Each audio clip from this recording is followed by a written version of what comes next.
Bienvenue à ces livres qui chantent. Quand les plantes chantent, les secrets des savoirs et pouvoir-faire ancestraux. Et oui, on n'a jamais réussi à tout explorer du monde végétal et surtout de ses vertus physiques et métaphysiques. Un livre pour illustrer les énormes capacités de la médecine patrimoniale, ces plantes et rites sacrificiels chez les Banen du Cameroun, Crinum zelanicum linnae, je n'ai pas heurté cette expression, je ne me suis pas non plus mordu la langue, comme expression de la culture. Les trésors des pays Banen y sont exhibés, non pas de manière anecdotique, mais avec la bonne escorte de la raison. L'auteur nous a rejoint dans ces livres qui chantent, Madeleine Johnson. Bienvenue madame. Merci Serge de l'invitation. Je suis très heureuse d'être là. Alors on est dans un cadre vert, hein, c'est le cadre que vous avez choisi. Oui, et il me plaît beaucoup, les plantes, puisqu'il s'agit des plantes en face du musée national. Quel bonheur, quelle joie. Surtout qu'ici, il ne s'agit pas que de la plante de manière superficielle. Nous voulons voir ses capacités et puis avoir une relation avec le monde ancestral. J'allais vous demander de quoi chante ce livre. Il chante la valorisation de la médecine ancestrale. Ce livre chante non seulement la valorisation et la sauvegarde de ces valeurs ancestrales, mais il ouvre aussi là un large spectre au niveau des plantes qui interviennent aussi des savoirs et des savoir-faire traditionnels. Ça veut dire que ce livre nous parle des connaissances, de la médecine et de la pratique même ancestrale de ces savoir-faire traditionnels. Alors, je dois préciser que vous êtes chercheuse ethnobotaniste, vous êtes titulaire d'un doctorat en biologie de l'Université de Hambourg en Allemagne et que votre domaine de recherche est la documentation des langues patrimoniales, des us et traditions en danger de disparition dans les sociétés africaines. Depuis 2003, vous œuvrez à la valorisation, à la sauvegarde des savoirs traditionnels et patrimoine culturel Banen. Ça veut dire que le chantier, cet ouvrage participe justement de ce chantier-là que vous êtes en train de valoriser. Oui, comme vous le dites si bien, c'est un large chantier, comme on dit. Il faut d'abord commencer par balayer devant sa cour avant de balayer devant la cour des autres. Lors de mes descentes sur le terrain ou alors dans la documentation chez d'autres peuples, la question m'a toujours été posée, qu'est-ce qui se passe au Cameroun, chez les Banen? Alors je me suis dit, c'est vrai, ils ont raison, il fallait d'abord que je commence par là, mon domaine de compétence. Chez les Banen, qu'est-ce qu'on a à valoriser, qu'est-ce qu'on a à sauvegarder? Et j'ai vu qu'on avait le même problème que l'on trouve partout en Afrique et je suis sûre que aussi dans la plupart des ethnies ici, aussi au Cameroun. Donc, comme je disais, mon domaine de compétence, c'est la documentation de ces savoirs et savoir-faire ancestraux qui sont en voie de disparition. Comme donc ces rites, ces plantes, surtout ces plantes qui interviennent avec la modernisation, la mondialisation auquel aucune société n'échappe. Et surtout la mauvaise interprétation des saintes écritures qui veulent que l'intérêt que représente ce patrimoine immatériel culturel soit relayé au second plan. Et c'est là où j'interviens et je dis non, et pour aucune raison, le patrimoine immatériel ne doit pas être occulté. Ne doit pas être occulté car il ne sert que de vecteur de développement et de stabilité pour nous maintenant et pour les générations futures. Là, vous rejoignez le révérend pasteur Massigams qui, dans sa thèse de doctorat devenue ouvrage, évoque cette mise à l'écart des missionnaires, par les missionnaires, donc que ce soit protestants ou catholiques, des valeurs traditionnelles. Ils ont appelé ça les péchés culturels. Et pour vous, vous dites, ce n'est pas les péchés culturels. Non, je dis un non vraiment, sans toutefois tomber dans cette dichotomie, dans ce syncrétisme-là. Je dis on doit puiser dans nos valeurs traditionnelles des valeurs vraiment qui nous permettent de voir d'évoluer dans le christianisme. Et comme on dit, ou alors comme me dit Aimé Césaire, un peuple sans mémoire est un peuple voué à... est un peuple sans avenir, pour ne pas écorcher. Il est perdu. Et c'est pour ça que je dis, parce que c'est la tendance qu'on a à penser que lorsqu'on est chrétien, ça c'est l'occultisme. Et si on revient chez les Banen, le domaine vraiment qui a toujours été combattu par ces missionnaires, pas les vrais, entre guillemets, mais ces faux missionnaires qui ont voulu relayer, qui ont voulu balayer d'un revers de la main ces coutumes, ces savoirs et savoir-faire traditionnels banen. Pourtant, on y retrouve déjà la valeur du sang, la valeur du péché qui ne peut être, comment dirais-je ça, qui ne peut être effacé par effusion du sang. Et c'est ce qu'on retrouve aussi dans les rites sacrificiels. Bien que le Tounen, la langue parlée par les Banen, n'ait pas le terme religion, mais ce peuple était déjà religieux. Alors on va peut-être revenir sur ça dans un instant quand même. Laissez-moi m'étonner, vous êtes chrétienne assumée et proclamée. Et femme de pasteur. Femme de pasteur. Ouais. Alors, on va se poser la question, qu'est-ce qu'elle fait? Vous voyez bien sûr vos ouailles se poser, est-ce qu'elle n'a pas en train de dévier? Est-ce qu'elle ne change pas? Ou est-ce qu'elle ne dilue pas sa foi? Tout simplement, je dirais que je ne dilue rien. C'est Dieu qui nous a créés dans ce monde avec ses diversités. C'est lui qui a choisi que je naisse dans la famille Eton chez les Banen Andiki. C'est lui qu'on lui laisse le soin de juger.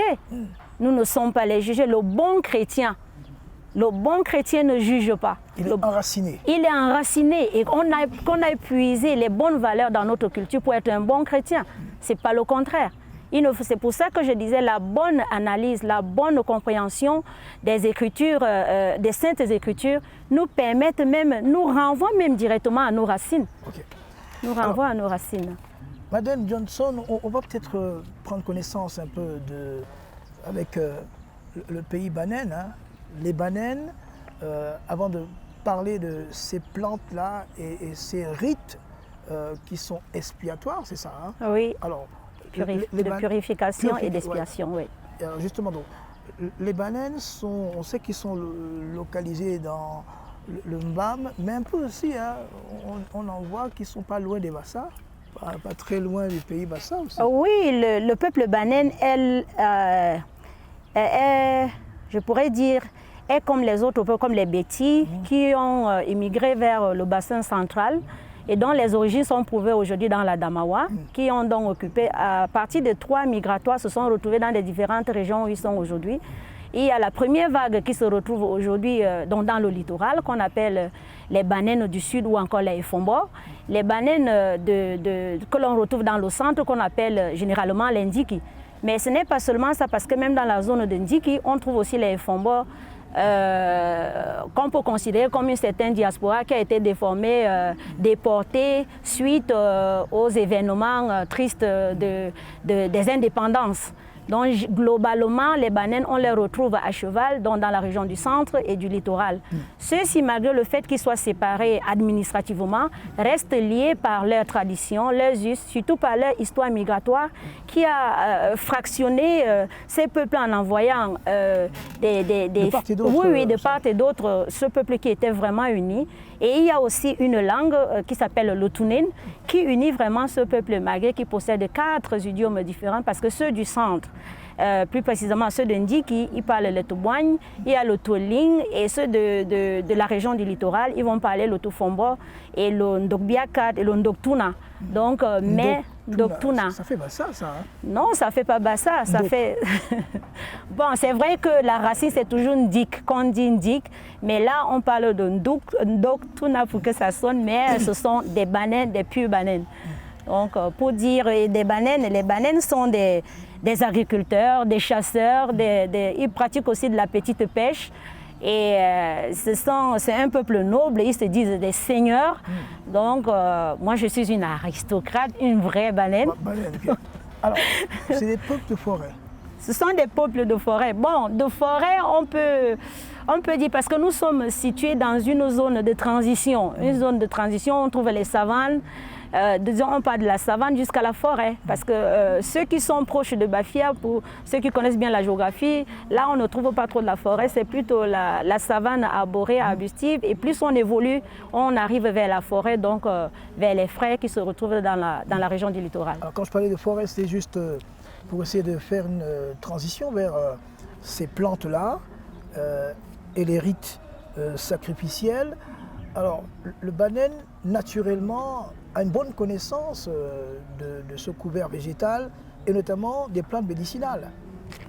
Oui, un mounen, c'est comme ça qu'on appelle un mounen et l'ensemble forme les Banen. Un mounen, un vrai mounen, c'est aussi un Africain. Et on sait que l'Afrique est le berceau de l'humanité. L'Afrique est le berceau de la médecine aussi. Donc, ce qui fait qu'automatiquement, il connaît ces choses, il connaît les plantes qui rentrent dans la médecine traditionnelle et particulièrement dans les rites. Parce que c'est plus de 100 plantes différentes qui rentrent dans les mixtures, dans la composition des produits que l'on utilise et que j'appelle vraiment affectueusement les alicaments, parce que je ne les appelle pas les plantes, je me dis ce sont les alicaments, parce qu'on les consomme. C'est-à-dire consommables? Oui, si je dis médicaments, ça sonne un peu médical, mais je dis alicaments pour dire qu'on les consomme parce que parmi toutes ces mixtures, parmi toutes ces plantes, y compris les tubercules, les fruits, tout ce qu'on ramasse dans l'environnement, tout ce qu'on cultive lorsqu'on pratique un rite, les fruits, on les pose sur la table.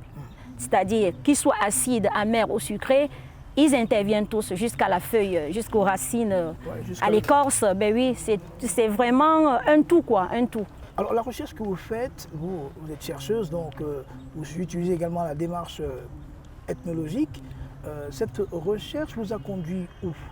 Vers les anciens, vers ceux qui n'étaient pas en contact avec la modernité. Quels ont été vos abreuvoirs? Oui, parlons de la recherche. Puisque je suis ethnobotaniste, l'ethnobotanie en elle-même n'a pas une méthodologie propre, puisque c'est une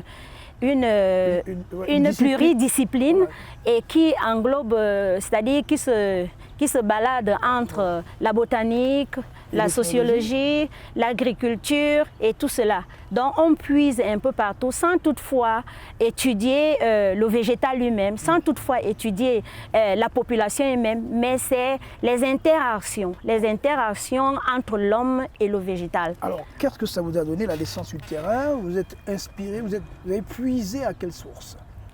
J'ai puisé dans cet environnement-là. Ouais, il y avait des patriarches, c'est la question que je veux savoir. Est-ce qu'il existe ces patriarches qui ont la science d'avant, la science ancestrale? Oui, dans ce domaine bien précis chez les Banen, on a ce qu'on appelle les initiés. Ce n'est pas n'importe qui pratique ce rite-là. Il y a les initiés de ces trois rites, parce que chez les Banen, il y a trois rites sacrificiels. Et les trois sont pratiqués par des hommes. C'est eux qui ont cette maîtrise de cette science-là. C'est quoi les rites, hein?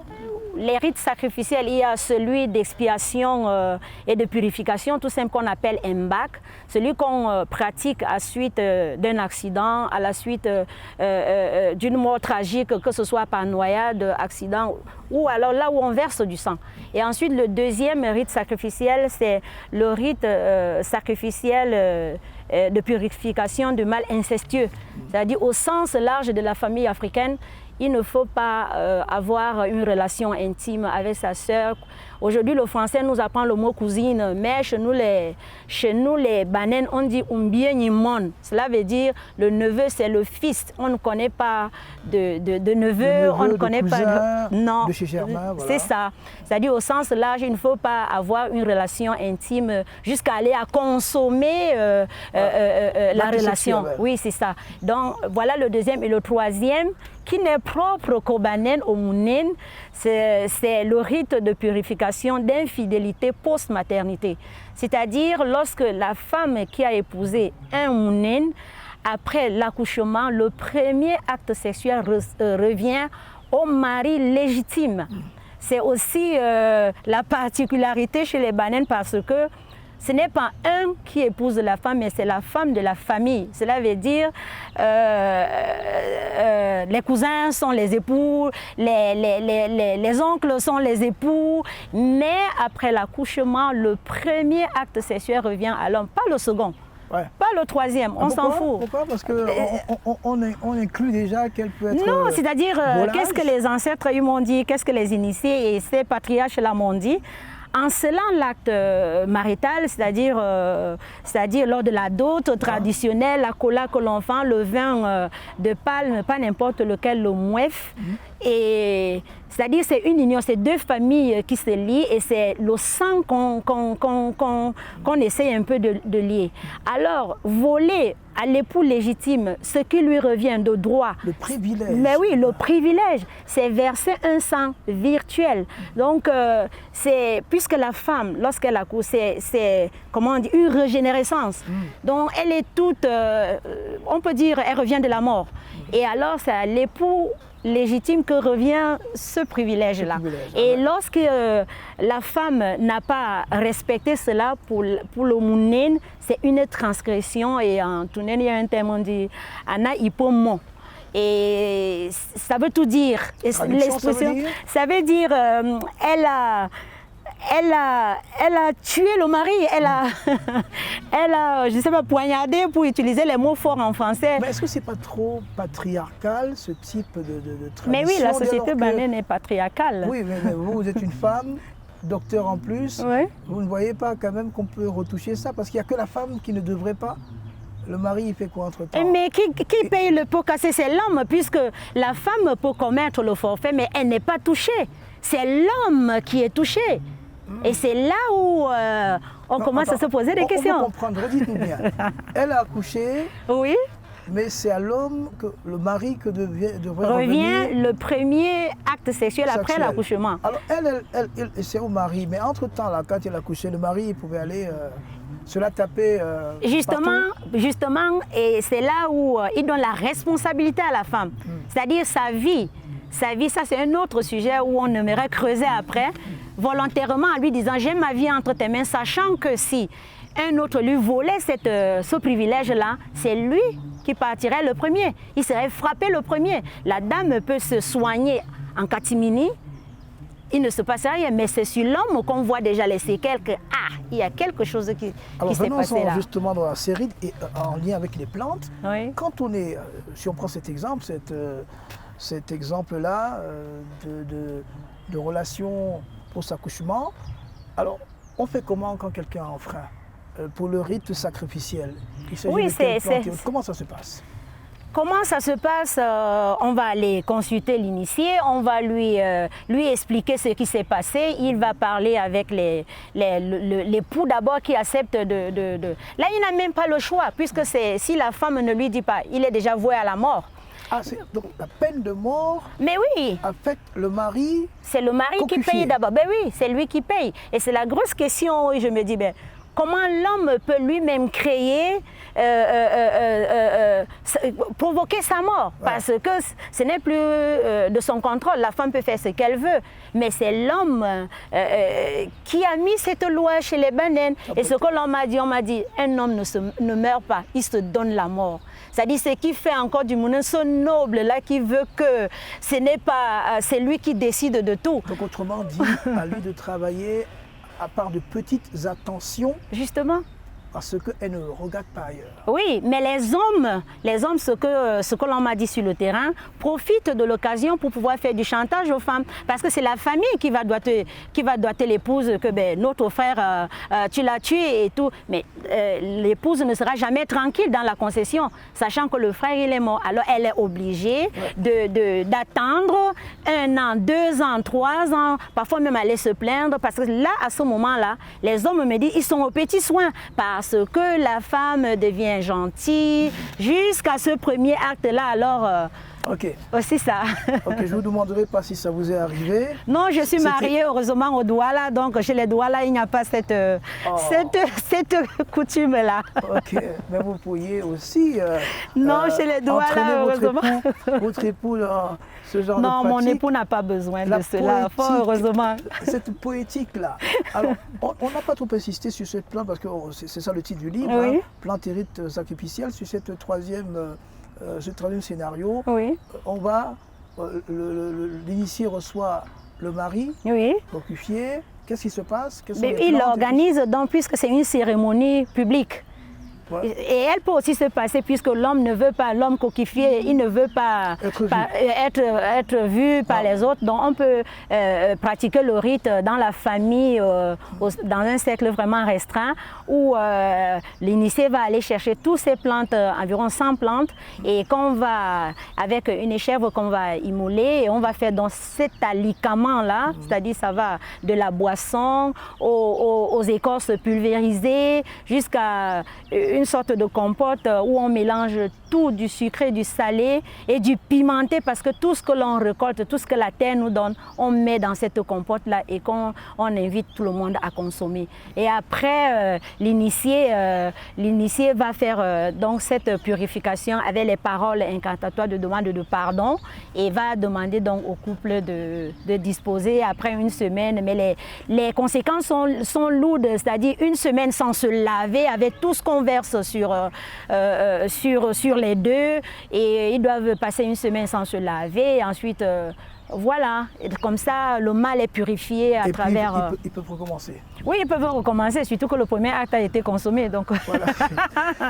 Alors, Madame Johnson, au final, ce livre n'est pas que la présentation des plantes relatifs au rite sacrificiel banane, c'est toute la poétique de la vie des bananes. Hein. Ben oui, c'est cette richesse. À découvrir le pays oui, c'est cette richesse vraiment que l'on découvre, surtout de par sa situation géographique qui embrasse ces 3 niveaux de la végétation, de la savane, tous les types de savane jusqu'à la forêt. Qu'est-ce qu'on est riche là-bas? Qu'est-ce qu'on est riche? Tout est dans la nature, si on veut se soigner, mais il faut seulement y croire. Et nous sommes là pour apporter notre caillou à l'édifice et leur dire, n'allez pas trop chercher, apprenez votre histoire, réappropriez-vous de votre mémoire, de vos savoir-faire, car c'est ce que les ancêtres ont toujours utilisé. Et on a cherché à les combattre par tous les moyens, en passant par le christianisme, aujourd'hui par la mondialisation et ses corollaires. Donc rien ne doit venir empêcher le Mounène d'y croire à ces valeurs-là, parce que, comme je disais, ou alors comme je le dis dans mon livre, et qui appartient comme le second objectif, qui est en fait le premier objectif qui me lance dans la recherche, parce que je l'ai expérimenté moi-même dans ma vie, dans ma famille, avec... la disparition de votre frère, oui, comme c'est encore difficile à avaler, mais j'ai expérimenté dans ma famille donc la maladie de mon frère, parce que, pour la petite histoire, notre grand-père est mort par accident. Ce qui fait qu'à l'époque, il était croyant, ma grand-mère n'étant pas sur place, on n'avait pas fait le rite.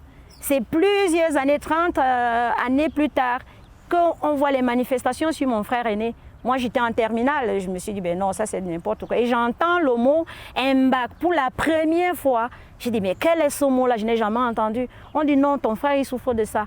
À l'hôpital, on a diagnostiqué, on a recherché, on n'a rien trouvé.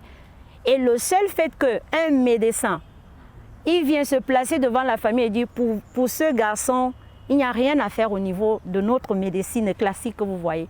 Allez chercher au village. Et lorsqu'on arrive, on dit, on voit le sang. Il y a du sang dans la famille. Est-ce que vous connaissez l'Mbak? J'ai dit, ça, je veux bien savoir. Donc vous êtes allé aux racines. Voilà donc la motivation, voilà ce qui me pousse dans la recherche. De base, moi je suis microbiologiste parce que j'ai eu mon 2 en microbiologie, mais je me suis dit je veux aller au fond des choses. Je veux savoir pourquoi est-ce que mon frère, qui on avait déjà dit, son sort était scellé, mais quand on a pratiqué le rite, il est rentré 2 semaines à l'hôpital, on a décelé de quoi il était question et on l'a soigné, il a vécu. Mais le comble, c'est qu'il meurt aussi par accident. C'est la suite qui nous dira. Parce que... C'est un cercle vicieux. Mais là, j'ai veillé à ce qu'on pratique le rite.